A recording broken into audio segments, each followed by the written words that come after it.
Hello friend, સ્વાગત છે તમારું ચોઈસ બ્યુટી પાર્લરમાં। તો આજે આપણે કરીશું મેનિક્યોર પેડિક્યોર।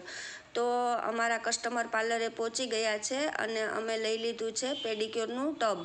તો ટબની અંદર અમે પગના પંજા ડૂબે ત્યાં સુધી પાણી લઈ લીધું છે અને કીટનું પહેલો જ સ્ટેપ અંદર આપણે પાણીની અંદર કેમિકલ એડ કરવાનું આવે છે તે અમે એડ પણ કરી દીધો છે અને કસ્ટમરના પગ પણ અંદર અમે ડૂબાડી દીધા છે। તો તમે જોઈ શકો છો કે મેં બાથ એટલું ભર્યું છે જ્યાં સુધી પગના પંજા ડૂબે છે ત્યાં સુધી। અને આ છે આપણો પહેલો સ્ટેપ જે આપણે પાણીની અંદર જ આ કેમિકલ એડ કરવાનું હોય છે તે અમે એડ કરી દીધું છે। અને બીજું છે સ્ક્રબ, એ જે વિડીયામાં બતાવતા ભૂલી ગયા છે। અને બીજું ક્રીમ છે અને આપણું ચોથું છે આ આપણું માસ્ક। તો આપણે સૌ પહેલાં 15 થી 20 મિનિટ જેટલું આપણે પગને અંદર ડૂબાડીશું એટલે કેમિકલ જે આપણે પાણીમાં નાખ્યું છે એ એનું કામ કરશે અને આપણી ડેડ સ્કિનને બધી કૂણી કરી નાખશે। તો સૌ પહેલાં આપણે નખની અંદર જે આપણો ડેડ સ્કિન હોય છે, જે મેલ હોય છે, તે આપણે બ્રશ વડે રિમૂવ કરી દેશું। રિમૂવ કર્યા બાદ આપણે એના નખ જે પોચા પડી ગયા હોય પાણીમાં ડૂબાડેલા હોવાથી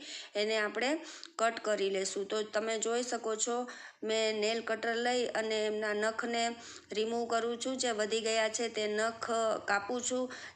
જેનું ખાસ આપણે ધ્યાન રાખવાનું હોય છે કે એમનો જીવતો નખ હોય છે એ કપાઈ ન જાય, એટલે એનું આપણે ખાસ ધ્યાન રાખવાનું હોય છે, નહીંતર એમને પેન થશે, દુખાવો થશે, એનું આપણે ધ્યાન રાખવાનું હોય છે। અને હળવા હાથે આપણે નેલ કટરથી આપણે નેલને કાઢી નાખીશું। કાઢ્યા બાદ આપણે હવે એમના પગના તળિયા પણ આપણે સાફ કરી લેશું, કેમ કે આપણે જે 15 થી 20 મિનિટ પગ ડૂબાડેલા પાણીમાં કેમિકલવાળા પાણીમાં રાખ્યા છે તો આપણી ડેડ સ્કિન પણ પોચી થઈ ગઈ હશે। તો આપણે બ્રશ વડે બધી ડેડ સ્કિનને રિમૂવ કરીશું, કાઢી નાખશું, તો મેલ પણ નીકળી જશે અને આપણી ડેડ જે સ્કિન થઈ ગઈ હોય એ પણ આરામથી નીકળી જશે અને આપણા પગ એકદમ ચોખ્ખા થઈ જશે। તો તમે જોઈ શકો છો કે મેં પહેલાં સાફ કર્યા પગને અને પછી જે નખની ઉપરની ભાગની અંદર જે આપણી ડેડ સ્કિન હોય છે આજુબાજુમાં એ પણ આપણે સ્ટૂલ વડે કાઢવાની હોય છે અને નખની અંદર જે મેલ ધૂળ જે કાંઈ જમા થઈ ગયું હોય એને પણ આપણે વ્યવસ્થિત રીતે કાઢી લઈશું। તો એક પછી એક આપણે નખની અંદર ને આજુબાજુ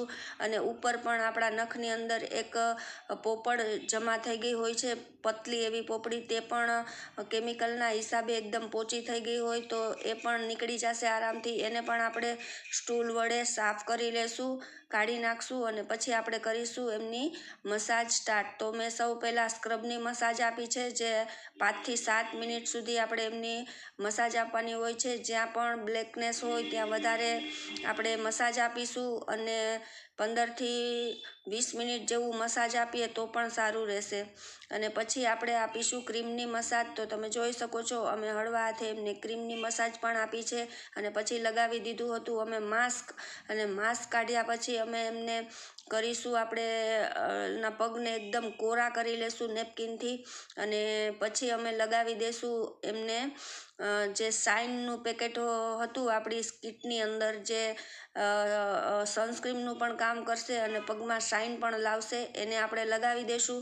અને પછી આપણે એમને નેલ પોલિશ પણ લગાવી દઈશું અને આપણું મેનિક્યોર પેડિક્યોર થઈ જશે કમ્પ્લીટ। તો તમને વિડીયો કેવો લાગ્યો, સારો લાગ્યો હોય તો કમેન્ટમાં કહેજો। ટાટા, બાય બાય, જય શ્રી